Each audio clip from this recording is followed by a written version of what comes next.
Hi guys, thanks for tuning into the channel again. For those of you who do not know me, my name is Liz and I'm a part-time reseller here in Maryland. I had an interesting experience today that made me scrap the original video I had planned for this weekend because I went to an estate sale and I paid maybe what I thought was a little too much for the things I found. But I realized when I got home that I hit a home run with this one, and I want to share my excitement and my treasures with you.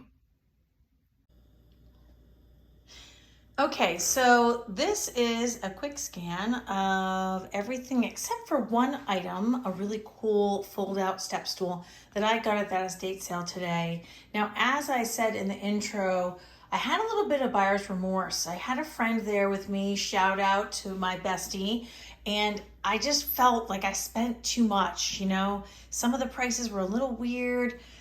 So I was feeling kind of weird about it on the way home, but when I started looking up each and every item, I realized that I did really well, and I thought that I learned some things that I could also share with you guys from this experience today. So we're just going to go left to right. Now, this woman actually does appear to have been quite an accomplished artist, but I don't believe that she's a listed artist.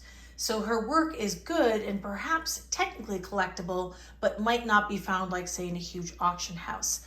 I believe this woman's name was Virginia Straub, and she signed this piece, which you actually cannot tell, but I think she used, I think it would be called a palette knife to make this. You can see these edges.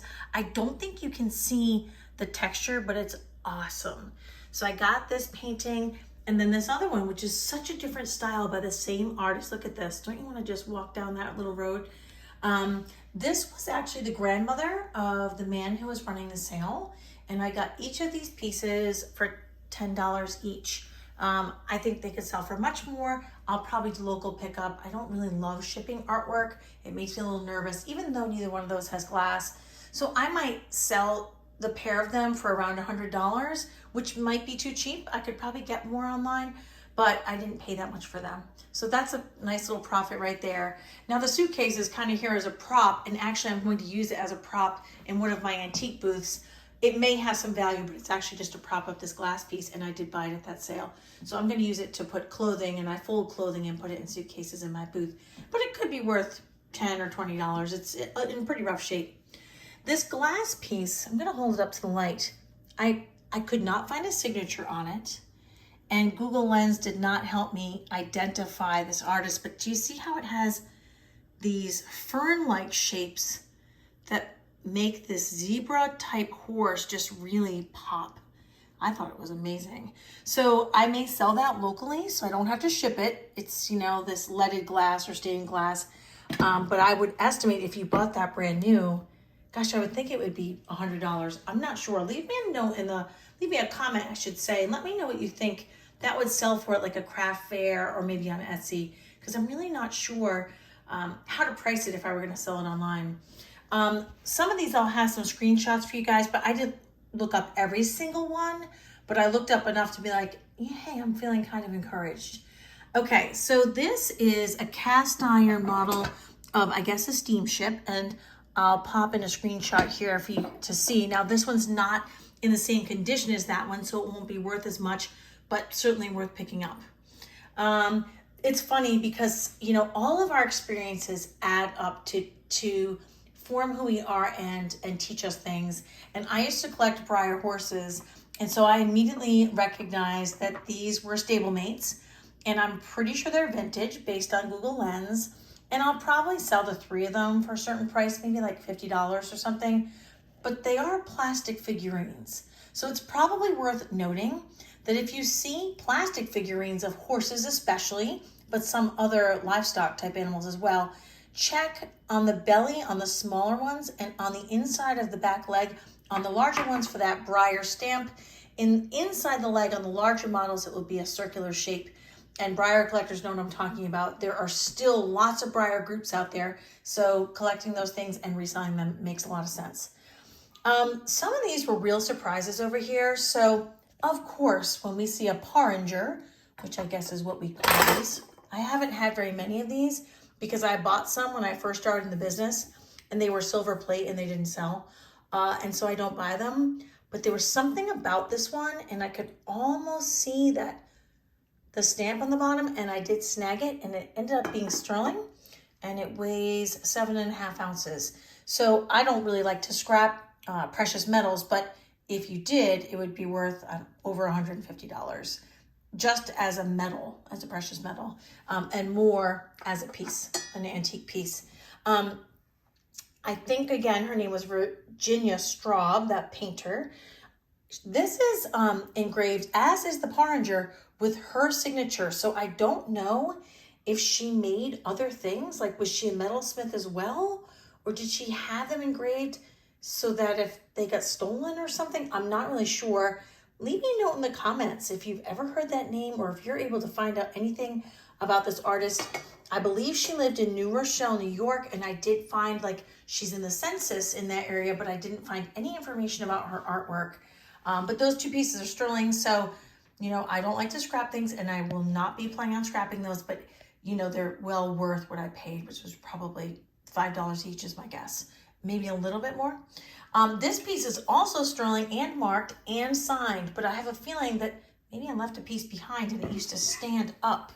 And I guess maybe this is a religious piece. I was thinking it was just like a mid-century brutalist type piece. Now, brutalist art tends to be cut metal and kind of like jagged edges and a little bit, in my eyes anyway, jarring to the eye in a way. That's just a good word to use. This piece is a little bit like brutalism as well, although the rounded lines make it a little bit less so.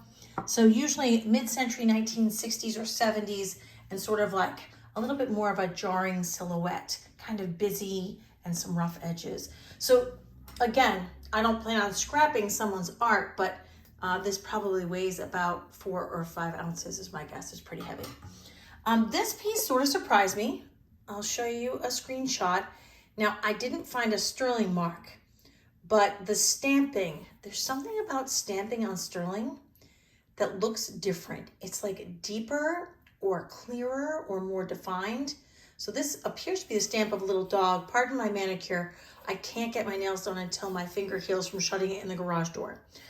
So it's not that I don't respect my audience, it's that I'm respecting my finger. So I can't open this with one hand, but I will show you in the screenshots. This could be a very valuable piece if it's sterling. To me, I just thought it was a cool Native American looking box. And it is, regardless of whether it's sterling or not. But if it's sterling, it's worth a lot more money. So yeah. Now, sometimes things like this can be tricky because you're like, it's a little pill box like you got at Hallmark, the Hallmark store, and not valuable. You should always check these pill boxes. There's a line called Halcyon Days, and those are worth about $100. So look for them. This one's probably worth about 25 or 30. I might keep it for myself because my pill box has seen better days.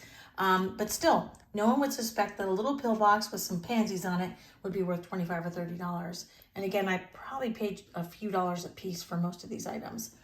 Guess what? This is also signed by Miss Virginia. Yep, another piece of art that she did. So she was quite accomplished, even though I couldn't find a record of her art selling or being for sale anywhere. So this kind of reminds me of like the 60s or 70s too, this abstract piece. It's very diminutive, isn't it? This piece, I did look up the name. I'll stick a screenshot in here. I'm afraid I won't pronounce it correctly. Sometimes you see a piece and you can just see in the details and the intricacy of it that it's a quality piece that would make a nice gift for someone who's a doctor, maybe for your pediatrician, or if someone you know is a doctor or pediatrician. And this is a pretty valuable piece. They were over $60, I believe, for these little pieces that you could gift to someone.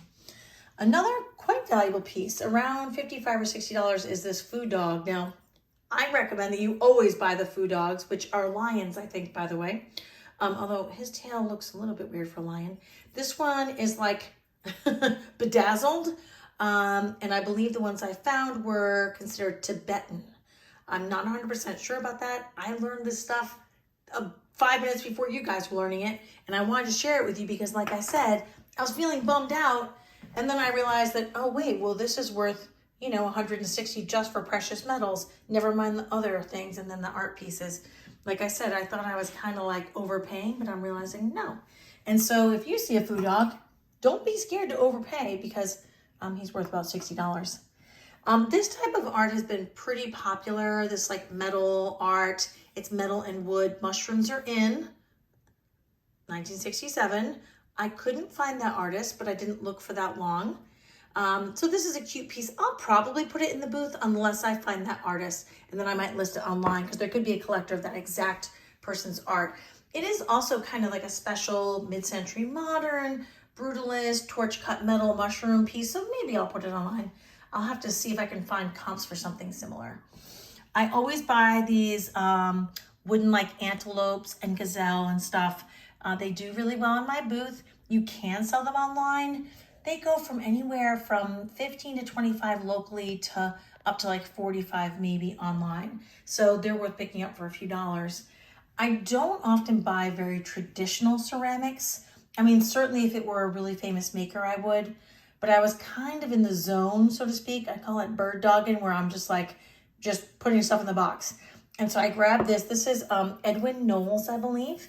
And it's not worth a ton. It's probably worth like $15 or something, maybe a little bit more. Pretty base though, a little bit different in a way, but it does have that look of more traditional ceramics. Now I cannot resist these birds. I almost got a t-shirt made saying it has a bird on it because of you know who. This is Goble, not super valuable, but so beautifully done, 15 to 20 bucks. Acrylic stuff is pretty hot right now. This is like an acrylic paperweight. I had something like this in my dollhouse growing up, but the stuff moved around. So it was like the kids' fishbowl in my dollhouse. And this has a little seahorse in it, and it does have the sticker on the bottom. I think it's called Clear View. I can't read it right now, but these do sell well. I'll probably put that in the booth. I don't think it's worth enough. I think it's about 20 bucks. To me, with free shipping, that's not enough meat on the bone to ship and all that, so I'd rather sell it locally and skip that step for myself. This is about a $30 piece. It's like a Wright Brothers type plane made out of like, look, literally, that's a bolt, right? No, that's a nut. Don't get me going. Some washers, just kind of like a fun little modernist like piece. So that's probably about a $30 piece. I can't find who made this beautiful candlestick. Oh my gosh. I don't usually go for the primitive country stuff, but these little animals just have my heart. And at first I thought it said McCoy, and I'm like, McCoy doesn't make anything like that. It doesn't say McCoy. I have no idea what it says. If you've ever seen anything like that, let me know. I'll show you guys the signature. You know what? You guys are experts out there on lots of things. Maybe you can help me. Oh gosh, she'll never be able to read it, I don't think. Not super old, not old enough to put on Etsy yet. It has to be older than 2004. I'm sure you can't read that. I can't read it either, so don't feel bad. But look at this amazing ombre candle that got bleached by the sun because it's so old. So that might go in my booth if I don't keep it for $25 to $35 just because it's a really cool, looks like a one-of-a-kind piece. And oops, sorry, Google Lens didn't find it. I love this cow trinket box. Oh my goodness. I think it's actually resin, but it kind of feels like metal, so I'm not sure. And there's something really fun, like this stylized cow. Like, I don't know if you can tell on camera how voluminous her abdomen is. So, so cute. And it's definitely a sheep. I won't turn her over.